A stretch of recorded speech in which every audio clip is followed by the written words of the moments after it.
Welcome. This is the module, the role of cardio when it comes to weight loss, fat loss. So since you've been watching the module so far, you probably have an inkling where this particular class is going, that the key to losing body fat is the nutrition. So cardio has always been hyped up as the magic fat loss bullet and so on and so forth, and it's not true. Like we said about the training, strength training part, the role of training when trying to lose weight is to keep muscle on, right? Which is obviously something that cardio can't do, right? So cardio, like any other activity, burns calories, which is fine, but it's not, like I said, the silver bullet for fat loss. Doesn't mean you shouldn't do any cardio. No, you should, but you need to change your thinking. So you're doing cardio for overall health, cardiovascular, anxiety, digestion, memory, and so on and so forth. For that, it's great, right? So everybody should be doing, as I would say, 90 minutes of cardio a week. That can be anything. There can be walking, biking, so whatever floats your boat. The best cardio is the one you do. So think lowest entry barrier. For instance, New York City, I love to swim, but in the winter I have to go to a pool, I have to change, I have to see if there's a lane open, so on and so forth. It's very complicated. Whereas I can ride the bike to work, there's no entry barrier, right? So that is what you should be thinking about. Now, when it comes to dieting and you reaching a plateau, there will be a time, or there could be a time, where you add cardio as an extra activity to burn some more calories, right? But in a very controlled manner, not 2 hours a day or something like that. Which brings the inevitable question as to low intensity or high intensity, aka sprints.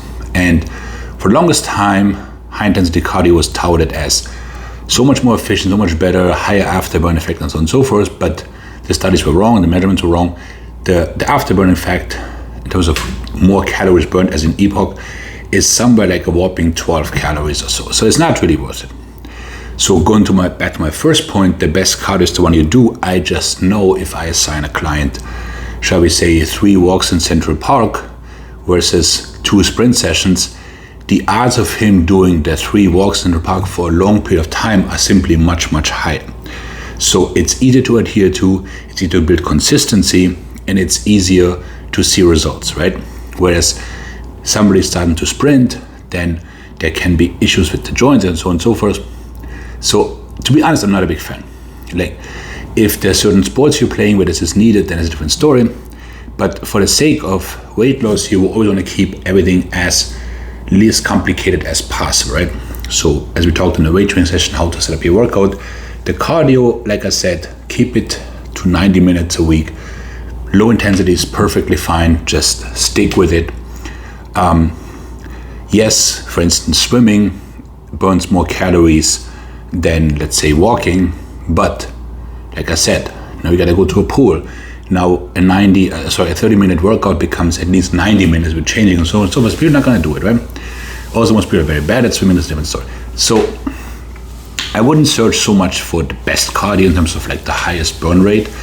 Plenty of guys have ruined their elbows from boxing, for instance. I would just say, like, which is the cardio that I, Mike, will realistically do for the year, right?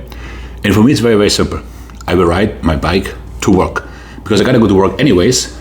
And when I take the subway to back the same time, so there's my cardio, right? I will never, and I know this, do any type of indoor cardio. I just despise it from the bottom of my heart. I will not join a class, and I will just not do it, right? So this is the cardio I know that I will be doing. So that's what I'm sticking with. So I recommend that you find the cardio that works for you, as opposed to like whatever is the latest hype class or whatever. Like, always think, like we say in this class all the time, whatever you're trying to do here, you have to be able to do for a long period of time to be successful for hopefully the coming decade or more, right? So in conclusion, cardio is not the magic bullet for fat loss. It should be done for general health. 90 minutes a week is fine. As well as high intensity cardio, I'm not a fan. I would prefer if you keep it to low intensity. And the best cardio is the one you do. Maik out.